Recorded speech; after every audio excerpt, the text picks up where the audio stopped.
Welcome to GoInspo, to GoInspire the podcast that takes you behind the scenes of the event production and staffing industry. Join hosts Clay, James, and more as they dive into captivating conversations with industry insiders, thought leaders, and trailblazers. Discover what sets apart the successful from the rest and gather practical tips to excel in your own endeavors. Have you ever wanted to work concerts, festivals, or big events? We're GoInspo. Download our app, find us on Instagram, Facebook, YouTube, and Spotify. Like, comment, and subscribe. Hi. James with GoInspo here, and I am excited to introduce our next guest, Nick, the founder and owner of IMMRSV, a proud Wisconsinite and an accidental event industry lifer. We are really excited to have Nick here. He is on the ground doing fabrications, hiring staff. So really excited to have you. Thanks for coming. Thanks. It's a pleasure. Thanks for the invite. Yeah, brother. So our common question we always ask in the beginning, if you had one event tool you'd bring on site that fits in your pocket, what would it be? And can you show that? I know Clay likes to have, socks and multi-tools and all these things in all of his pockets, wherever they are. My favorite is Google. So, Google can answer a lot of things, and also your voice, not really known as a tool, but if you don't know something or need to find something out from somebody, just ask, talk. Pro tip right there. I love that. Yeah, that's awesome. It's true. Google comes in handy far too often, especially you're hired on a job. You're like, yeah, I can do that. Oh. And then you just kind of figure it out. Yep. I like that. Awesome. Cool. So, Nick, tell us, what is your elevator pitch? What makes you tick? For me or for immersive? Immersive. Okay. Immersive, I'm still figuring out the elevator pitch. We're still pretty early, 6 or 7 months into it. It's part agency, part fabrication shop, part production company, but 100% event experiential. And when you need somebody to do weird shit, we'll try to figure it out and somehow get to the answer along the way. Yeah. Something I like about Nick is he says yes to the gig. Any gig that comes down the pipeline, and he's hungry. He finds gigs, whether on LinkedIn, whatever that may be, and he does it. Doesn't matter if it's Toronto, Miami, he goes, and that's something I've noticed about Nick ever since I've worked with him. Yeah, like to have fun, like to do weird stuff. So that's the direction we're going to keep going. Same with you. Yeah. Recently, Nick, you now have a large warehouse. Yeah. That's really amazing. That's like a huge step in this industry. It's an event space, as well as recently you've been doing a bunch of fabrications, but talk to us about this warehouse that you got. Yeah, so in the events world, you typically just end up getting and acquiring a lot of things that you need to use, tables, chairs, giant crumble cookies, which is what we have in our space. Yeah. But as a new business, it's hard to find space or somebody, or more rather somebody who wants to rent to you. But we kind of fell into this one. It's an old car dealership that's going to be torn down sometime in the next couple years. A lot of people don't want to have it because they can't do anything to make it nicer, and we can deal with a place without AC for a little while if we need to. So that's what we're doing. Got it for a steal, so we're going to run with it. That's sick. That's awesome. That's super handy. Yeah. You brought up Crumble. You're doing a project with Crumble right now. I'd love to hear more about it. And I know you guys just did some crazy road trips. Like, what was that? Yeah, we do a lot of work with Crumble. Cookies. Yes, Crumble cookies. How many have you eaten at this point? More than we should. More than we should. Clay has as well. Whoops. All of the Crumble Cookies projects that we do is partnered with a experience design agency called Peak End Creative. So John Connors, the founder, owner of that, he does a lot of the design, creation, lays out what he wants to see and what Crumble wants to see out of the experience and the program. And then we execute anything from launch events in their international markets in Canada, to National Chocolate Chip Cookie Day, which we made 10 giant 6-foot-tall chocolate chip cookies and sent them quite literally across the country from New York to Alaska to Florida. Orlando. Clay was in Orlando. Texas, California, a couple other cities in there. Made all of the cookies, giant cookies in our warehouse, painted them up, made them look super realistic, and sent them out for National Chocolate Chip Cookie Day and gave away more than 60,000 free cookies to people who wanted them. Right. Wow. And if you didn't know, Crumble is like a cult. They have like a cult following online. And it was crazy to see, like, when in Orlando, we had the 6x6 foot chocolate chip cookie, and people drove from Tallahassee just to come take Hours, a cookie. driving hours, 2-3 dyeing their hair, hours. painting their nails, all No this way. stuff. Just to It's- take a selfie with this giant cookie. It's cool. But also to what Nick, to his elevator pitch, a lot of people, like in Florida, sure, in Utah County, I'm sure everyone knows what Crumble is. And a lot of people on the internet, TikTok, probably know as well. But for those who maybe aren't in that TikTok generation, a pink sign that says Crumble spelled weirdly, maybe they don't know that it's a cookie. So like we were in front of a very predominant shoe brand in Orlando at an outlet, and a lot of people are like, oh, that's what Crumble is, cookies. And having that 6x6 foot cookie really made that connection. Plus, it's National Chocolate Chip Cookie Day, handing out free cookies.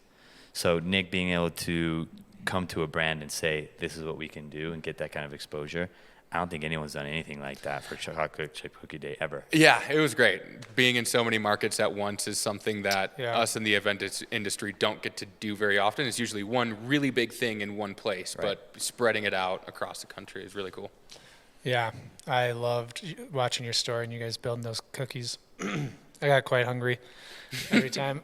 That's awesome. So with that, that was obviously really exciting, but can you share with us one of your worst experience at an event? I'm curious. Worst experience, it wasn't a worst in the sense that it didn't turn out great in the end, but I had a client at one point at a past agency I worked at, and they were an agriculture company, really big organization, and we were at an outdoor trade show where the brand, it was a brand of brands, multiple brands being represented, and we had 2.5 football fields worth of space. Wow. We had to set up for 3 weeks for a 3-day event, and it was our first year doing it, so despite having your favorite tools, socks, multi-tools, Google, there was just so many things that we had no idea what we were doing despite all the questions we could ask. Right. There's just no way to find out without going through it. So it was pulling all-nighters, getting more people to come in the last week. I had water poisoning. That was really bad, but I didn't stop working, so I was just like throwing up all the time. Yeah. So that was a pretty bad experience, physically, mentally draining. It's like your Michael Jordan Game 6. But it was also one of the biggest wins, because when you look back and go through something like that, you feel like you can do anything that comes your way, because you really can. You're just like, I had all this crazy stuff happen at this one project. Yep. Now I know how to make it better. And the same agency is multiple years in with the same brand and probably doing the setup right now in Iowa or Illinois. Wow. So it's just a testament to how hard we worked and how well we worked and how much we were able to learn, that the fact that they're still doing it for the same company is really cool to see. Awesome. Have you ever wanted to work concerts, festivals, or big events? We're GoInspo. Download our app, find us on Instagram, Facebook, YouTube, and Spotify. Like, comment, and subscribe. Is there a habit or trait that you are currently working on in your life? Put yourself out there more. Okay. I like that. I mean, you're here now. Yeah, I'm here now. Yeah, this is something I've never done before. So put myself out there more. Look at you. He's doing it today. Be more like Clay and James. Oh, well, I don't You know. guys are super out there. I want to be like you guys. Yeah, I mean, Clay's a little crazy, but Hey. Come on now. just kidding. Okay, sweet. And then what's your favorite business book? I'm bad. I don't read books. I listen to podcasts. Okay, what's your I'm favorite not a book guy. podcast? I really like How I Built This with Guy Raz. Okay. Guy Raz, sorry. You just get, I know you can like look at people who are building crazy businesses and say, oh, they have so many crazy resources, their parents, this, that, or the other thing. But you do get a little bit into the microscope and like see who they are and just be like, these are normal people Yeah, I love doing crazy stuff. So that's one I do like. I need to read more books, but it's just one of those things Yeah, I but don't Guy, do. his podcast is awesome. Yeah. That's a good point. Awesome. Perfect. And I know you love events a lot, but what's a hobby outside of events? Snowboarding, Pickleball. playing pickleball is a new one. Duck hunting. Most people don't know I like to duck hunt a lot, didn't and know that's one of the things I Real really duck like. hunting, not the video game. Yeah, correct. Real duck hunting, just going out to sit in really cold water and mud and That's the shoot- Wisconsin in you. shoot at Yeah. ducks. The Great Salt Lake is amazing for duck hunting. It's It is. incredible. I Most see people guys don't out know. there. Yeah, it's so fun.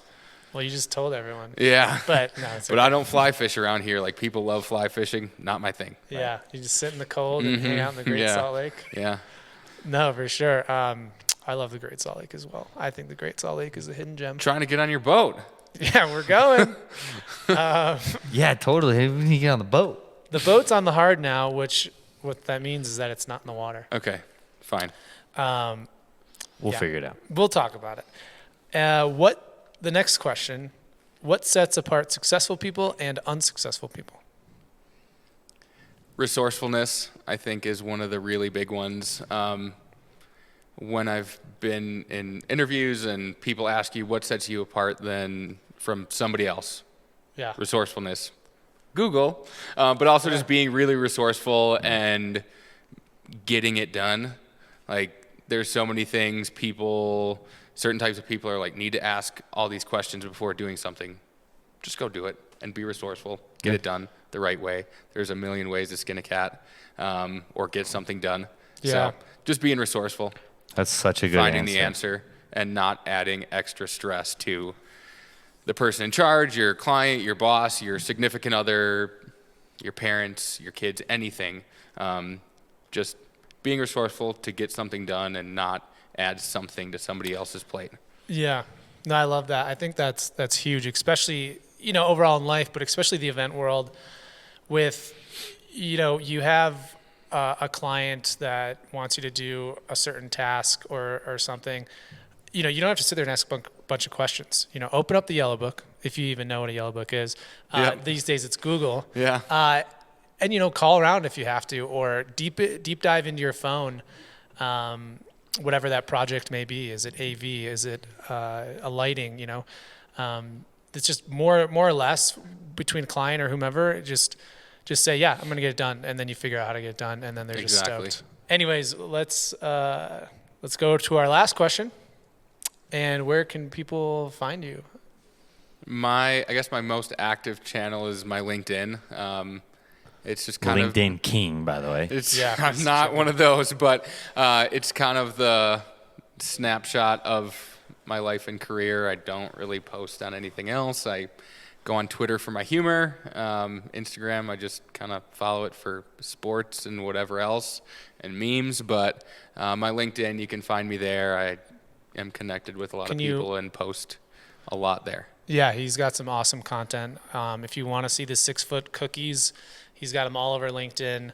Can you spell your name out so they can find you on LinkedIn? Nick is just Nick, and my last name Wirsching is Wirsching. And then immersive. Can Yeah, you spell that out? Immersive is spelt kind of funny. It's IMMRSV, so without the vowels other than the first letter. Immersive. Yep, exactly. Love it. Awesome, man. Well, thank you so much. Thanks for being here, Nick. joining Thank us. you. This is fun. We'll be in touch. Hope to do it again. Let's Yeah. do it See you another guys. time. Later. Later. Have you ever wanted to work concerts, festivals, or big events? We're GoInspo. Download our app, find us on Instagram, Facebook, YouTube, and Spotify. Like, comment, and subscribe.